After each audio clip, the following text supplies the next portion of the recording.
Hey, hi, it's been a minute, so let's begin.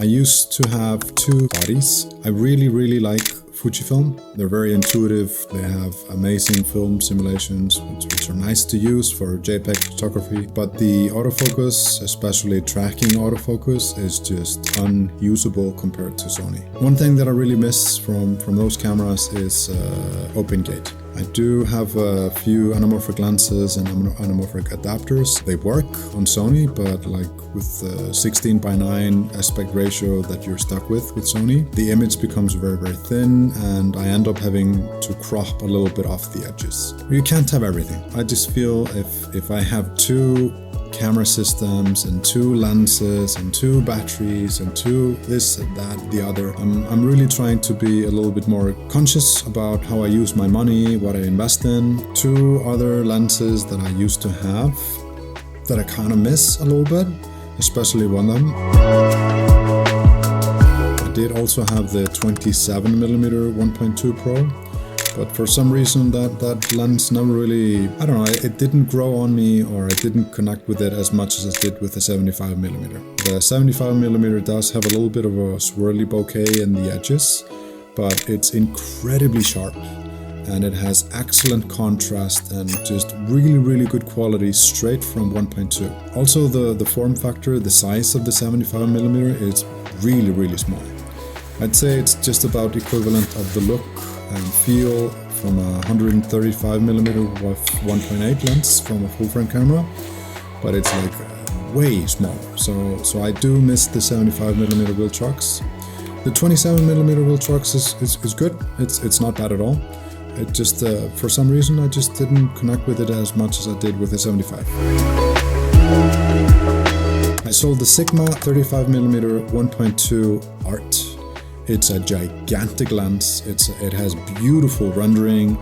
The out of focus areas are amazing from it. It's stunning. It doesn't have any focus breathing. It used to live on my Sony A1, and the Sony A1 does not have focus breathing compensation in 8K video. So I really tremendously enjoyed that lens, but it's just so big. It's not as sharp as the Sony 35mm 1.4 GM, which is the lens that I replaced the Sigma lens with. I don't regret that decision per se, but having a 1.2 pop in your image, sacrificing a little bit of sharpness and having a gigantic lens also, those factors just were enough for me to sell Sigma and replace it with the Sony.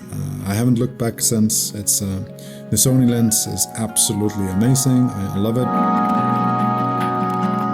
I didn't really want to sell this camera body. I really enjoyed having it. It just didn't fit into my workflow. I got that camera used.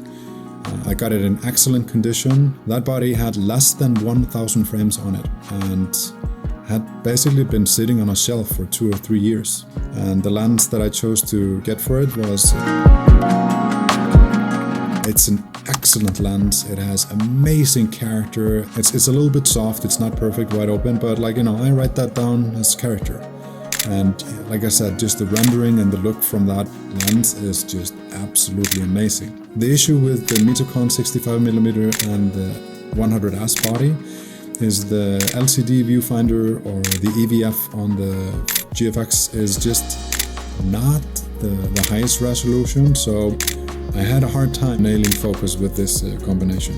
It's also really heavy. I ended up not using it as much as I planned to or wanted to. The kind of work that I do, I cannot use manual focus lenses. So it didn't make sense for me. But I liked the files so much out of the GFX. And I really do enjoy having a little bit more square format straight from the camera. The sensor shape is a little bit different compared to full frame cameras. So I decided to give it another shot. EF to GFX autofocus lens adapter. And I decided to go with, I believe it's one of the last lenses that was announced from Canon in that system. It was announced back in 2017 or something. It's not optically stellar, but it's good. It did cover that larger GFX sensor. Overall, it was a really beautiful combination. The autofocus worked kind of good on the Fringer adapter. It served me really well, and even in video, it did decent. It did okay in video. Like the look from that combination was just really amazing. But again, it's a really heavy setup, and when you're shooting at that aperture, when you're shooting at 1.4 on a 100 megapixel sensor, everything gets magnified. If there's a slip of the focus or something, which happened from time to time. I mean, it's not a native lens. That was in combination with like not really fully being able to trust it or being able to work as quickly as my clients in Hong Kong demand. How many images they expect me to deliver and stuff like that, it just didn't work for work purposes. I ended up using the Sonys. I took it with me. I took the GFX and the Canon 85mm on a few projects, but the Sonys just are so fast and they're so accurate and they're so dependable, and the client doesn't really see the difference, so I just ended up selling it. I got a lot of great images from it. I don't regret the experience of trying medium format. These modern sensors are absolutely stunning. But again, the Sonys just win. They're just more practical, they just make more sense, and I don't know, I feel like if I have too many things on the shelf, I have too many things depreciating in value, and I just could not justify keeping it. Okay, what else do I have on the list? Yeah, that about concludes my sold camera equipment for 2024. But anyway, thanks a lot for your time. I really appreciate it. Please remember to give the video a like if you liked the video. Subscribe if you would like to see more content like this. Otherwise, Merry Christmas and Happy New Year. See you guys in the new year.